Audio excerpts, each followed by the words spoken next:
Shalom Bapak Ibu yang diberkati Tuhan, kita jumpa kembali dalam FF Osaka, Firman Worship Fellowship, obrolan santai keluarga Allah. Malam hari ini kita akan bersama-sama belajar firman Tuhan, yang akan dibawakan oleh hambanya, Pastor Budi Setiawan dari Surabaya, yang akan membawakan topik eksposisi Amsal 9.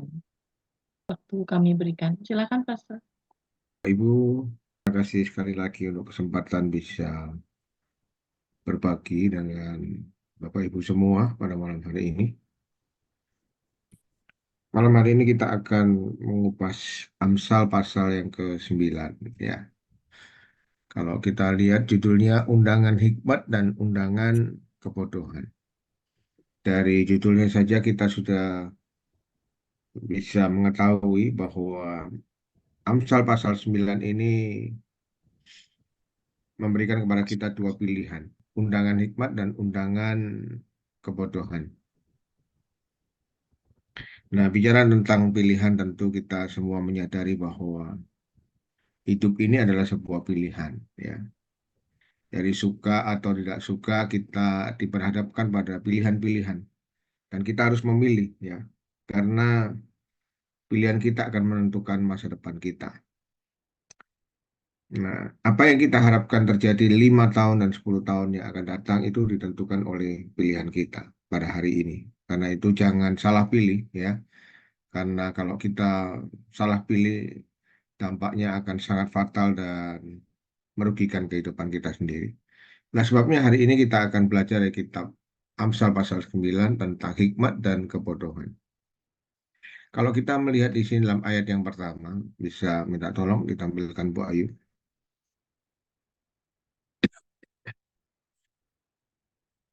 Nah, Amsal 9 ayat yang pertama dikatakan hikmat telah mendirikan rumah dan menegakkan ketujuh tiangnya. Ya. Nah, dalam pasal ini hikmat ini digambarkan seperti seorang perempuan yang telah mendirikan rumah dan menegakkan ketujuh tiangnya. Ya, kenapa saya katakan perempuan? Karena kalau kita lihat dalam ayat yang ke-13, di situ juga kebodohan itu digambarkan sebagai perempuan yang bebal. Ya, jadi ada dua kontras di sini. Yang pertama adalah perempuan hikmat dan dalam ayat yang ke-13 dikatakan perempuan bebal atau perempuan yang bodoh.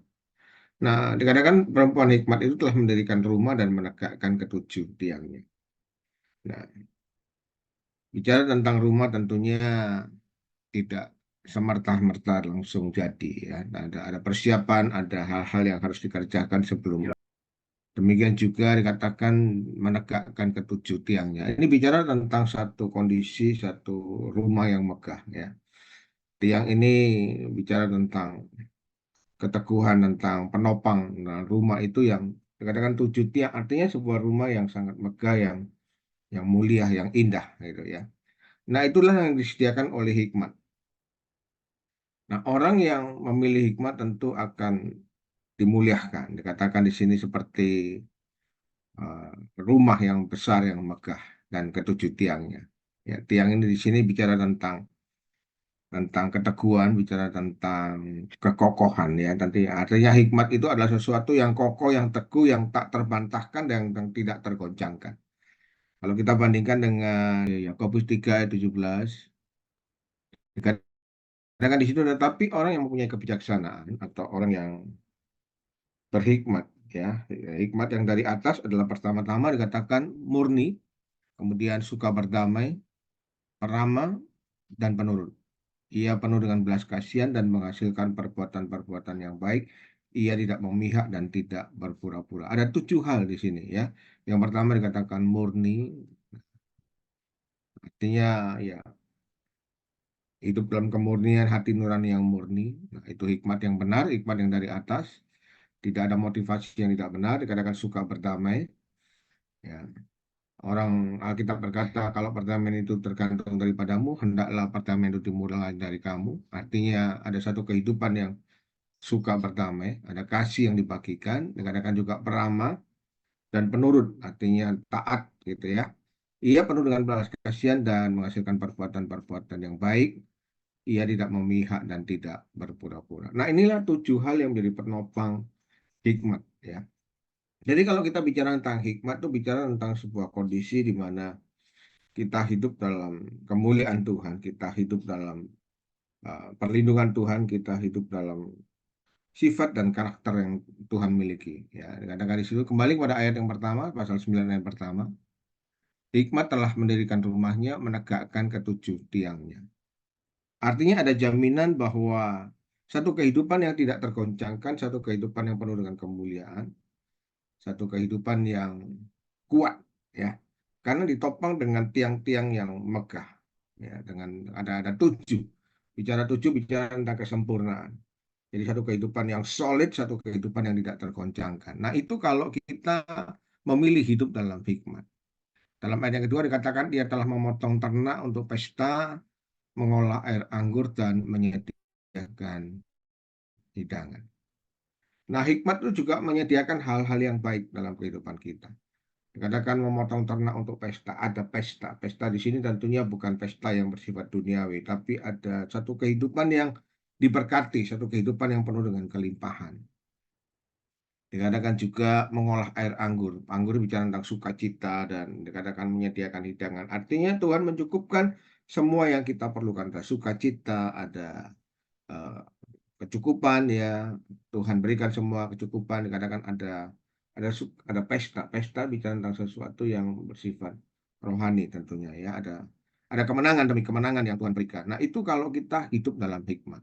Dikatakan juga ayat yang ketiga, pelayan-pelayan wanita disuruhnya pergi untuk berseru-seru dari tempat-tempat tinggi di kota. Jadi seperti yang saya katakan tadi dalam ayat yang pertama, hikmat itu digambarkan sebagai seorang wanita yang membuka rumahnya yang begitu megah, yang besar, dan sebelumnya dia sudah menyediakan banyak makanan, dikatakan di situ mengolah air anggur dan ada banyak hidangan dan mengundang orang lain. Pelayan-pelayan wanita dikatakan disuruhnya pergi untuk berseru dari tempat-tempat yang tinggi di kota dan dikatakan siapa yang tak berpengalaman silahkan kemari. Siapa yang tidak berakal budi, hikmat berkata, mari menikmati makananku dan mengecap anggur yang telah kuolah. Nah ini luar biasa Bapak Ibu. Ya. Satu undangan yang indah ya dikatakan di sini ada banyak makanan, ada anggur dan dikatakan silahkan dikatakan nikmati makananku dan mengecap anggur yang telah kuolah gitu. Artinya ketika kita hidup dalam hikmat Tuhan ya maka kita akan melihat penyertaan Tuhan, kita akan melihat uh, mujizat demi mujizat pertolongan Tuhan itu nyata dan kita akan melihat sukacita Tuhan itu melimpah dalam kehidupan kita. Ada banyak anggur, ada banyak makanan dan semuanya diberikan free, ya gratis. Nah, ini satu kehidupan yang indah kalau kita hidup bersama dengan Tuhan. Ya. Kalau kita hidup mengizinkan hikmat Allah itu atau Tuhan sendiri tinggal dalam kehidupan kita dan dikatakan Tuhan itu memberikan satu kehidupan yang penuh dengan pesta. Nah itu gambaran tentang satu kehidupan yang penuh dengan kemenangan, satu kehidupan yang diberkati gitu. Itu kalau kita memilih untuk hidup dalam hikmat. Dikatakan juga ayat yang ke-6, tinggallah kebodohan supaya engkau hidup bahagia dan turutilah jalan orang arif. Nah itulah yang Tuhan kehendaki. Ya. Ketika kita masuk dalam rumah pesta tadi, rumah yang Tuhan siapkan buat kita, ada satu hal yang Tuhan inginkan supaya kita meninggalkan kebodohan. Dengan satu tujuan supaya kita hidup bahagia dan turutilah jalan orang arif. Sudah. Nah inilah yang Tuhan rindukan terjadi dalam kehidupan kita. Memang di dunia ini kita selalu diperhadapkan pada dua pilihan. Ya, dari katakan hidup dalam kebijaksanaan atau hidup dalam hikmat, yang satunya hidup dalam kebodohan atau hidup dalam kebobalan. Nah, Tuhan ingin supaya kita meninggalkan kebodohan itu dan hidup dalam hikmat Tuhan. Dan ketika kita hidup dalam hikmat Tuhan, disitulah berkat Tuhan itu melimpah dalam kehidupan kita. Dalam ayat selanjutnya, ayat yang ketujuh dikatakan, orang yang tidak mau diajar, kau tunjukkan kesalahannya, ia akan menertawakan engkau. Nah, ini bicara tentang orang-orang yang bebal, orang-orang yang tidak berhikmat. Ya. Dalam terjemahan baru dikatakan begini, sebentar, saya lihat ya. Eh, Amsal 9 ya, ayat yang ketujuh. Dikatakan bahwa siapa mendidik seorang pencemooh, mendatangkan cemooh kepada dirinya sendiri, dan siapa mengecam orang fasik mendapat celah. Nah, dari sekian banyak orang yang diundang, nah ada orang-orang yang dikatakan pencemooh, ya. Artinya orang-orang ini tidak suka, ya, untuk dididik. Dikatakan di sini mendidik seorang pencemooh mendatangkan cemooh kepada diri sendiri. Artinya akan ada selalu orang-orang yang hidupnya seperti itu, bebal, merasa diri lebih baik dan merasa diri cukup dan merasa diri hebat dan merasa diri tidak perlu yang lain. Sehingga ketika kita bicara tentang hikmat Tuhan, kita bicara tentang hal-hal yang bersifat spiritual, hal-hal yang rohani. Nah, dikatakan di sini mereka menolaknya, ya.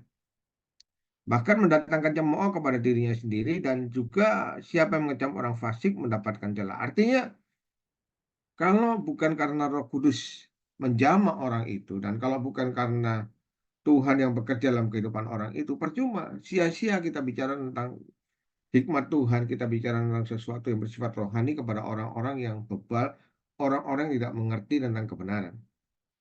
Bukan hanya merugikan bagi kita, tetapi juga dikatakan di sini mereka eh, tidak mau menerima, gitu ya. Mereka menolak.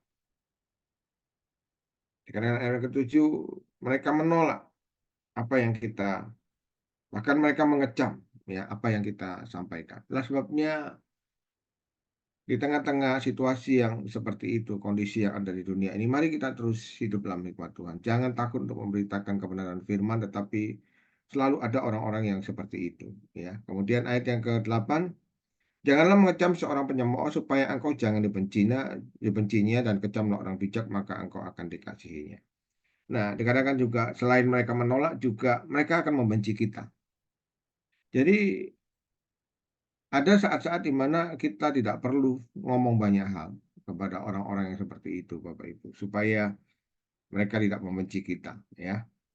Tetapi kita harus selalu terbuka, membuka diri kita dan kita mengizinkan banyak orang lain, dikatakan tadi orang-orang yang tidak berpengalaman dan orang-orang yang tidak berpengertian untuk supaya datang dan mereka mengecap hikmat Tuhan, mereka mengecap kasih Tuhan. Nah, itu tugas kita semua. Dikatakan di sini seperti seorang perempuan yang menyuruh pelayan-pelayan yang perempuan datang. Nah, kalau kita melihat kita ini seperti pelayan-pelayan Tuhan lah, yang menyebarkan kabar baik kepada banyak orang, supaya melalui kehidupan kita mereka boleh menikmati kasih Tuhan, mereka boleh menikmati jamuan yang Tuhan berikan tadi. Ya, ada anggur, ada jamuan-jamuan, ada pesta yang besar, ada hikmat Tuhan, ya, ada berkat Tuhan yang nyata yang Tuhan bagikan bagi setiap orang yang menerima hikmat Tuhan dalam hidupnya. Ayat yang berikutnya, ayat yang ke-9. Ya, ayat yang ke-9, kalau orang bijaksana kau nasihati, ia akan menjadi lebih bijaksana. Dan kalau orang yang taat kepada Allah kau ajar, pengetahuannya akan bertambah. Nah, sebaliknya, kalau kita bicara kepada orang yang bijaksana, orang yang berhikmat, dikatakan kalau dia dinasihati, dia akan menjadi lebih bijaksana.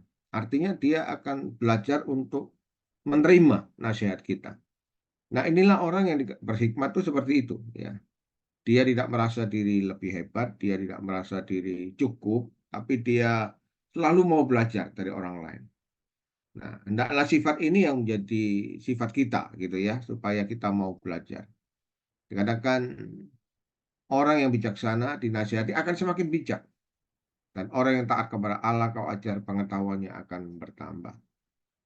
Ayat selanjutnya 10, untuk menjadi bijaksana, pertama-tama orang harus mempunyai rasa hormat dan takut kepada Tuhan. Jika engkau mengenal yang Maha Suci, engkau akan mendapat pengertian. Dalam terjemahan bahasa Indonesia yang baru dikatakan permulaan hikmat adalah takut akan Tuhan dan mengenal yang Maha Kudus adalah pengertian. Jadi orang yang berhikmat adalah orang yang hidup takut akan Tuhan. Apa sih yang dimaksud hidup takut akan Tuhan? Hidup takut akan Tuhan adalah hidup yang sesuai dengan kebenaran firman. Jadi hidup takut akan Tuhan itu bukan berarti kita takut karena Tuhan akan menghukum kita, bukan demikian. Tetapi hidup takut akan Tuhan adalah hidup yang benar, hidup yang sesuai dengan firman Tuhan. Ya. Bukan karena kita takut dihukum, tapi karena kita taat kepada Tuhan, karena kita menyadari bahwa tidak ada cara yang lebih baik untuk diberkati Tuhan, untuk mendapatkan penyertaan Tuhan, kecuali hidup takut akan Tuhan. Dan yang mengenal Maha Kudus adalah pengertian. Ya. Artinya ketika kita mencari Tuhan dengan sungguh-sungguh, itulah hikmat Tuhan yang sesungguhnya. 11. Oleh karena aku umurmu diperpanjang dan tahun-tahun hidupmu ditambah. Ya. Nah, ketika kita hidup dalam hikmat Tuhan, dikatakan bahwa umur kita diperpanjang. Artinya ada panjang umur, ya, dan tahun-tahun hidupmu ditambah. Artinya ada pemeliharaan Tuhan itu nyata dalam kehidupan kita. Inilah janji hikmat Tuhan, ya, janji kalau kita hidup dalam hikmat Tuhan. Jika engkau bijak, kebijakanmu itu bagimu sendiri. Jika engkau mencemooh, engkau sendirilah orang yang akan menanggungnya. Jadi kalau kita hidup dalam hikmat, dalam kebijakan, maka itu juga akan membuat keuntungan bagi diri kita. Sebaliknya, ketika kita hidup dalam kebodohan, itu akan merugikan diri kita sendiri. Bapak Ibu, itulah undangan hikmat, ya. Jadi dari dalam ayat-ayat yang pertama sampai ayat yang ke 12 di sini kita melihat bahwa ketika kita hidup dalam hikmat Tuhan, maka ada berkat yang melimpah, ada perlindungan Tuhan, ada dikatakan Tuhan menyediakan makanan kita, ada pesta, ada anggur, dan juga ada kebijaksanaan, ada umur yang panjang, ada pemeliharaan Tuhan dan penyertaan Tuhan dalam hidup kita. Ya. Nah, sebaliknya, yang 13 dikatakan perempuan bebal cerewet. Nah, ini bicara tentang orang yang hidup dalam kebodohan. Kalau tadi dikatakan perempuan yang berhikmat itu menyediakan, membuka rumahnya yang besar, yang megah, dan dia menyediakan semua makanan. Nah, tapi lain halnya dengan perempuan yang bebal. Dikatakan di sini digambarkan sebagai perempuan yang cerewet, sangat tidak berpengalaman, iya, dan tidak tahu malu. Ya, sudah tidak punya apa-apa, tidak punya pengalaman, dan tidak tahu malu, saudara. Nah, ini bicara tentang kebodohan. Seringkali kita itu diperhadapkan pada situasi seperti itu. Ketika kita hidup dalam kebodohan itu dikatakan perempuan bebal cerewet, sangat tidak berpengalaman ia dan tidak tahu malu. Nah, kita melihat di sini dibandingkan dengan perempuan yang tadi yang penuh dengan hikmat tadi digambarkan sebagai orang yang punya rumah yang besar dan menyediakan pesta. Tapi yang dikatakan kebodohan atau kebebalan itu digambarkan seperti perempuan yang cerewet yang tidak punya pengalaman dan tidak tahu malu. Artinya dia tidak punya apa-apa. Sudah tidak punya apa-apa, tidak berpengalaman, tapi justru itu yang dicari orang, saudara. Orang-orang di luar sana tidak mengenal Tuhan. Nah, dikatakan ia duduk di depan pintu rumahnya, di atas kursi, di tempat-tempat yang tinggi di kota. Dan orang-orang yang berlalu di jalan, yang lurus jalannya diundangnya dengan kata-kata, siapa yang tak berpengalaman, singgahlah, ya, kemari. Dan kepada orang yang tidak berakal budi katanya, nah, jadi sama halnya seperti orang yang berhikmat tadi, perempuan yang berhikmat dengan perempuan yang bebal, dua-duanya bersaing pada hari-hari ini, mengundang banyak orang.